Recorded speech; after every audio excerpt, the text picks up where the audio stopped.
Obviously wanted to pick your brain about the NBA and our Portland Trailblazers. Injuries, obviously the big news as of late here for us, with CJ McCollum and Jusuf Nurkic going down. Do you think, is this season kind of going to be a lost one for the Blazers now that those two guys are out for an extended period? I was just having this conversation with a guy who works for one of the Trailblazers Western Conference rivals. It sure feels like it's close to that, the answer being yes, especially the CJ news. I really thought he was going to have a remarkable year, right? A little bit of a down year last year, played well, but not the same level we'd come to expect. Just felt like he was going to move up in that secondary star status even more than he had. If he did, with the team that Neil O'Shea put together, it felt like not just a good season, a top 4 team. And I thought they could make a lot of noise in the playoffs. But you know this, the Western Conference is brutal right now. Houston's no longer in the mix, but at the start of the season, every one of those teams in the West thought they were a playoff team. Everyone thought they had a shot, if not the 8, maybe even the 9 or the 10. The Thunder are playing better than people thought. You've got teams like the Pelicans and the Kings who are inconsistent but can be dangerous. Yeah, I think this is going to be one of those scenarios where Damian Lillard, who we've seen have to carry teams late in the season, in the postseason, because of injuries, may have to do it through this regular season to keep head above water for a Portland team that's in a pretty brutal Western Conference. What do you make of CJ's performance before the injury? Obviously, he was having one of his best years. Do you think he is taking that step to where he could be consistently a kind of a next-level type of player? Yeah, I do. I mean, I think if he can be healthy, and this is one of those, we do those predictions over at CBSSports.com, right? You got to make a million predictions, and you feel dumb about 19 to 20 of them. The one that I felt good about was C.J. McCollum was going to have, I think it was like the breakout player of the year. I know that Damian Lillard's a top 10 player. I know he's a star. We've all seen it. We get what he's about. I think C.J. can be, will be, if he stays healthy, not just like a secondary star, but a secondary superstar. He's that talented, and you called it. I mean, he has been so impressive until the injury, and I think that's part of what just feels brutal for Portland, because last year there were injuries, especially to their big guys, that were just unfair, but that's part of the deal. Life isn't fair. It happens. For this to be happening again, and not just to Nurkic, but to CJ too, it makes you wonder if the window isn't closing, at least for this year, on a Portland team, that in terms of the moves they made in the offseason, the team they have, the level of leadership and character in their stars, they certainly deserve better.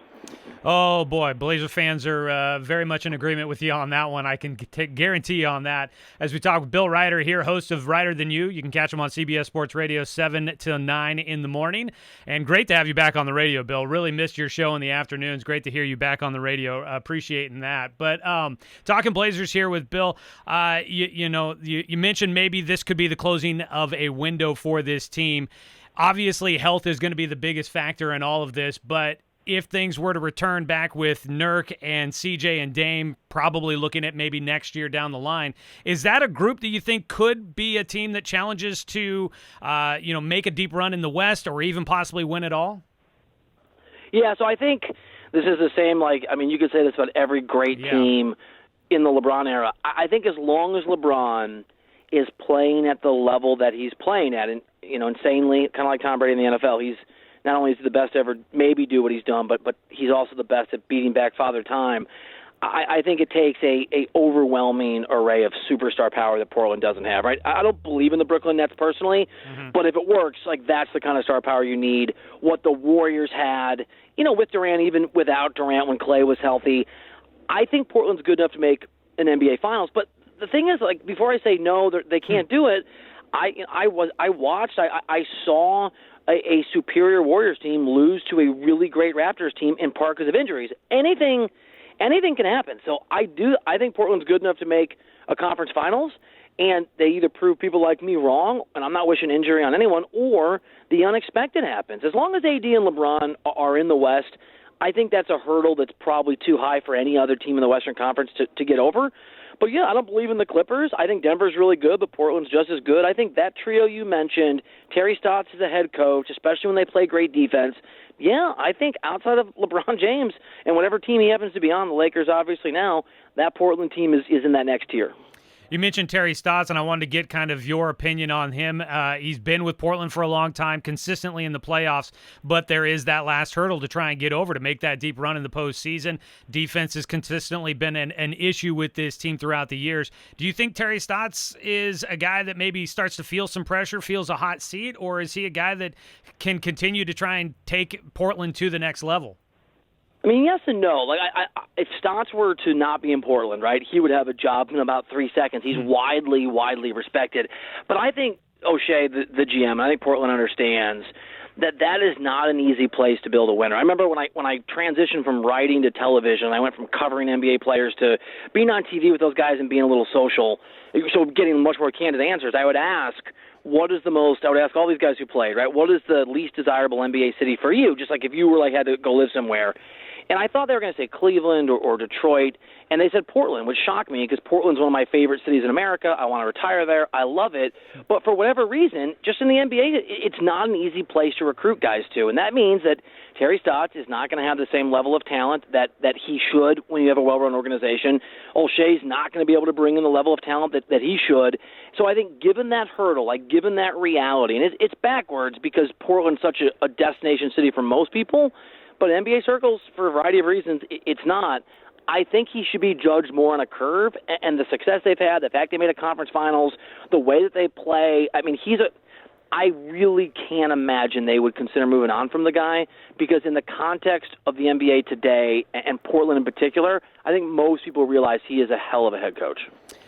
Talking with Bill Reiter here about the NBA and the Portland Trailblazers. You mentioned, players wanting to come here. We've always seen the free agency is tough, but with the Blazers so shorthanded right now, do you feel like there is a trade market for somebody out there that could come in and help shore up this team?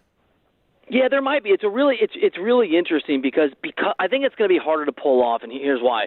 And no one really knows how the play-in scenario is going to play out, other than nobody wants to be 7-8. Nobody wants to have a successful season, fall to 7 or 8 because of injuries, and then have a bad weekend and lose a couple games in a row and be out.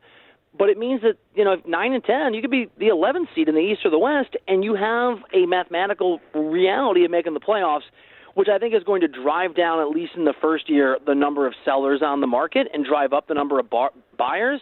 So the price is going to be higher. It's going to be harder to find guys. And I think if you're the Trailblazers, it depends how CJ, if he comes back and he's fine, it's a different thing. But you look at your roster, you look at what you constructed, you feel like you did the best you can, you don't want to give away anything for the future. I think, especially if McCollum's healthy at the second half of the season, a month from now and forward, I think they're probably going to stand pat and try to grind their way to wherever they can in the playoffs and get hot in the postseason. Talking with Bill Reiter here, wrapping things up, and appreciate all the insight into what the national perspective might be on the Blazers. As for the Western Conference, you've mentioned LeBron James and AD down in the L.A. with the Lakers. Is there a team out there that can challenge those guys as they try to go for a repeat title? I mean, the Clippers are obviously really talented, and they're putting up big numbers, but they're bad. They're just bad so far this year defensively. And I saw that story last year. Fool me once, shame on me. You fool me twice, shame on me. I don't think I George W. Bush that thing. I think I got it right. I'm not getting fooled again. I mean, if you look to the Eastern Conference, I think the Nets are a team that had obviously the talent to beat anybody. I personally think it's going to be a dumpster fire of epic, thin-skinned, ego-driven proportions, but I recognize I could be wrong. I mean, Kyrie plus Harden plus Durant equals something magnificent. I just don't know if it's a magnificent dumpster fire or a magnificent championship team. But if they get to the finals, right, if they put it together on that level, that's certainly a team that I think can beat LeBron. And the Bucks just feel like they're just not able to hit those shots, and they rely so much on Giannis, but they're the only team in the NBA right now that's in the top, I think, 6 in both offense and defense, and they have Giannis, so I'll throw the Bucks in there, but if AD and LeBron are healthy, they feel like pretty massive favorites to me. All right, thanks so much for the insight there, Bill. Really appreciate it. Catch it, Bill Reiter on Reiter Than You on CBS Sports Radio, 7 to 9 in the morning. Thanks, Bill. Hey, thanks for having me. Great to be back on the air with you guys.